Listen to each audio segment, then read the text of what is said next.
বাবা তুমি চলে যাচ্ছ? একটু দাঁড়াও, আমি আসছি। মাত্র এই কটা টাকা আছে? শালা দেশে এসে তো আমি পুরো ভিখারি হয়ে গেলাম। কই গো, আমাকে 200 টাকা দাও তো। 200 টাকা নিয়ে কি করবে? তুমি যা বলছো সবই তো আমি এনে দিচ্ছি। বাবা ঘর যাচ্ছে না, বাবাকে আমি দেবো। দেশে এসে 1 টাকাও কামানি নাই, সব টাকা খরচা হয়ে যাচ্ছে আর ওর বাবাকে টাকা দেবে।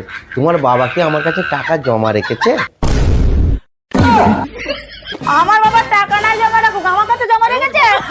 আজ আমি 200 টাকা চাইছি বাবাকে দেওয়া বলে, তোমার টাকা কি কম পড়ে যাচ্ছে? আরে এত কথা কিসের, আমি দিতাম তো। তুমি যখন বলেছো তোমাকে তো আজকে সবকিছু শুনতেই হবে। এই যে সুন্দরী পাড়া বউটা পেয়েছো না, আমার বাবা আদের জন্য মানুষ করেছে বলি। দাও পয়সা, আবার বড় বড় ডায়লগ মারছে। আরে ওতে 350 টাকা ছিল, তুমি তো 200 টাকা চাইলে।